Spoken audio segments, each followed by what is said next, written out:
DCD Daily Newscast. Be prepared and be educated. Good morning, this is Mavar Boncan. And Rosalie Wheeler. And you are watching DCD Daily Newscast.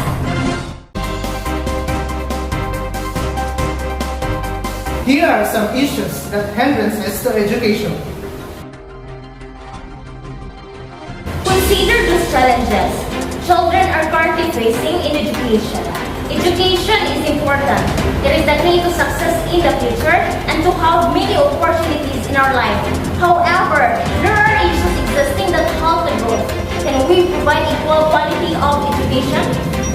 To have a quality education, let's address solutions. Now, let's hear the report from Ms. Jeanette Semeni and Rex Adrian Rabu, exclusive. Yes, ma'am? Yes. The literacy rate in the Philippines rises. Philippine education needs curriculum overhaul.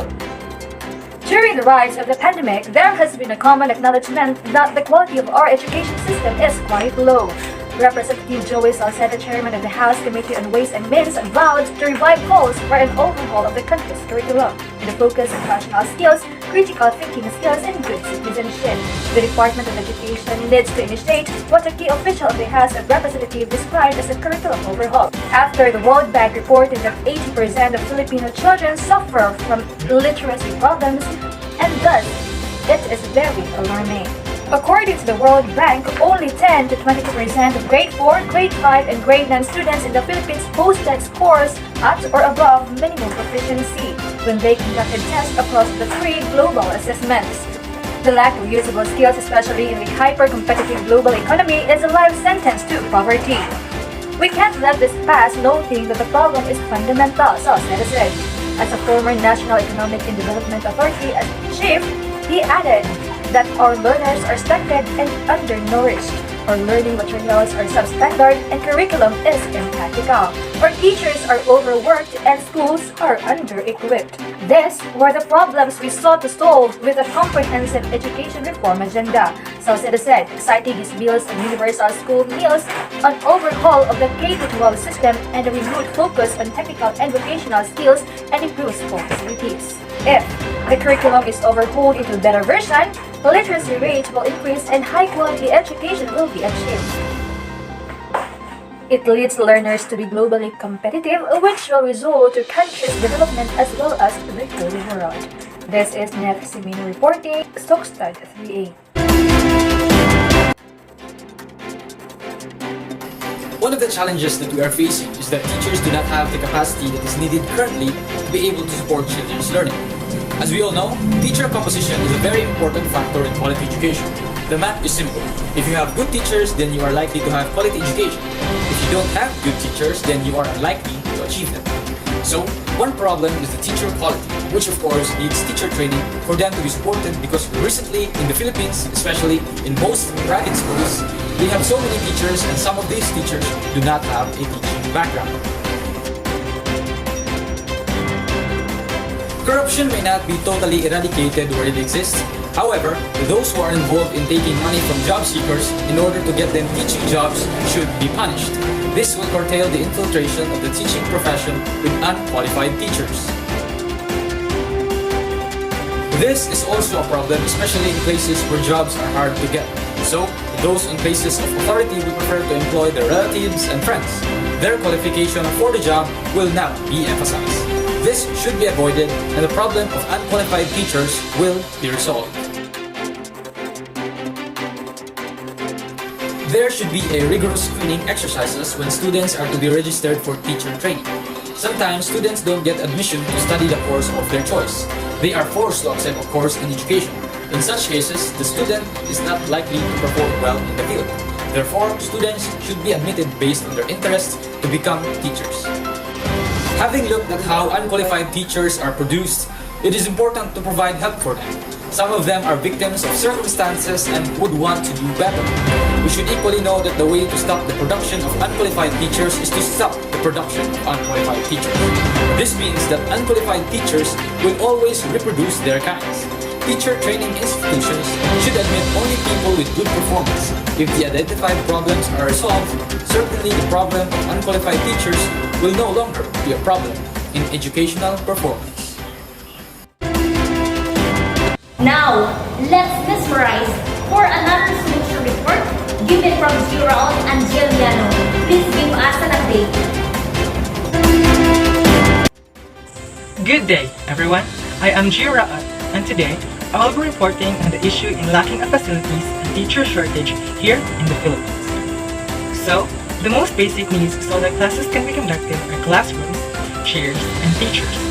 However, here in our country, there are still large-scale shortages of facilities and teachers across Philippine public schools. According to data from the Department of Education, otherwise known as DepEd, more than 28 million students have enrolled for academic year 2022-2023. Moreover, the DepEd said that there is still a shortage of around 40,000 classrooms all over the country. Budget documents submitted to Congress show that only 957,958 out of 1,004,990 positions in the department are currently filled, translating to 47,034 unfilled positions, including non-teaching personnel. The same document showed that only 5,581 out of the 10,000 new teaching positions created last year were filled up. With this, there are still too many students and too little resources. Albeit it claims the government makes an increasing allocated budget for education, there is still a prevalent difficulty the public school system faces with regard to shortages. Even on the onset of face-to-face classes this year, these pressing conditions remain challenging this school year in teaching and learning, especially for those learners who were under distance in the past 2 years. Given this data and information, we can see that this issue is still clearly evident here in our country. With that, to combat this issue, let us now proceed to the proposed solutions. First solution are the compensation, benefits, and less workloads. To combat teacher shortage, these factors are all necessary. If the government provides competent compensation, top-tier benefits, and less teaching workloads, these factors will be the main reasons and motivators for soon-to-be teachers to entice and choose the path of teaching profession. The reason why some Filipino teachers work abroad is that these conditions are not presently being manifested here in our country, as our government does not give that much focus on these things. With that, to recruit more teachers and retain current educators, these factors must be on the top of the agenda. The second solution is the budgeting and funding. As we all know, DepEd has been funded and budgeted by the government accordingly. However, it was not spent well. According to the United Nations Educational, Scientific and Cultural Organization, otherwise known as UNESCO, 6% of a nation's gross national product, or GNP, must be allocated to education. However, here in the Philippines, only 2% of its GNP are spent on this humanitarian function. As a result, the Philippine educational landscape still currently faced with this pressing issue. With that, as a solution, an inclusive and an organized budgeting and funding that is through a competent and honest system is needed. With inclusive and organized budgeting and funding, it will guarantee the construction of new classrooms, repairing the old ones, buying adequate and appropriate learning materials and resources, and of course, raising of the teachers' compensation and benefits. The third and last solution is the government cooperation and support. Giving full cooperation and support to learning institutions is one of the main responsibilities of the government. With that, to make things realized and discern a greater difference in our educational system, full government cooperation and support is a must. Full government cooperation and support in a sense that it will hear and cater all the needs and demands of the students, teachers, and learning institutions. They will not properly function at its best, and it will be heavy for them to carry out all of the burdens if the government won't cooperate and provide full support.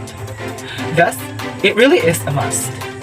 Having a government that is willing and ready to lend its hand when needed will surely await a better future for the educational system here in our country. In conclusion, the aforementioned pressing challenges are among the so-called manifestations of a failed education system, and the pandemic's onset has only made this educational crisis worse. Therefore, in order to determine the hierarchy of issues and to determine what must be done and how, a coordinated effort is required to address the desired situation. The triumphalism and self-congratulatory remarks made as the school year began cannot overshadow its enormous endeavor and repercussions. We can slowly but surely combat this educational crisis and pursue delivering high-quality education to all students with the suggested solutions, which include competent compensation, top-tier benefits and reduced teaching workloads, organized and honest budgeting and funding, and full government cooperation and support. Changes won't happen immediately, but with perseverance and cooperation, we can all succeed, and an improved educational system is what awaits. That would be all for my presentation. This has been Jira of Deteriorating quality of education in the Philippines. Recent reports show that the country's top universities all fell in the 2023 World University Rankings released by the United Kingdom-based international higher education information provider Macarelli Simons. It is observed that the Philippines is facing numerous educational issues. A 2018 study found out that a sample of 15-year-old Filipino students ranked last in reading comprehension out of 79 countries and ranked 78 in science and math. Teachers also decry students' inability to construct a correct sentence, much less a paragraph. The deteriorating quality of education in the country is highly alarming that there is an urgent need to address it. The country's financial status is one of the top factors that add to the growing education issues in the Philippines. Other factors have led to poor quality of education includes low government budget for education, poor quality of teachers, poor management of schools, poor school facilities such as laboratory and library, poor learning environment, the content of the curriculum, inadequate books and science equipment, poor method of instruction, and shortages of classrooms. How do we solve the problem of declining quality of education in our country today? Government investment in education should increase to be able to provide better teaching materials, improve salaries of teachers and professors, build more classrooms and learning facilities like science laboratories and libraries. True that the education budget is spent properly, the government should also consult with local and foreign education experts on how to improve the quality of education in the country. Raise standards for teachers. Studies have found that underqualified teachers are tied to poor outcomes for students. We must clarify standards for teachers seeking licenses and raise standards in areas where student outcomes are lowest. Improving the quality of instruction and teachers with the target that all learners meet basic skills based on international standards. Indeed, education is the most vital tool for the betterment of humanity. It is a strong pillar that holds an entire nation together and leads it to ultimate success. It builds the young generation to become competent and future leaders of the country. So the measures to be taken to address education problems should start now, as we can't afford to just watch and see the quality of Philippine education spiral down into the gutter. We certainly don't want to wake up one day and see generations of Filipinos unable to reach their full potential because the country was unable to provide them quality education. This is Jill Miano reporting. These are news for today. Any stated problems should always have a proposed solution. Thank you for watching. Again, this is Carbon Cannons. And Rosalie Willard, And you are watching Basic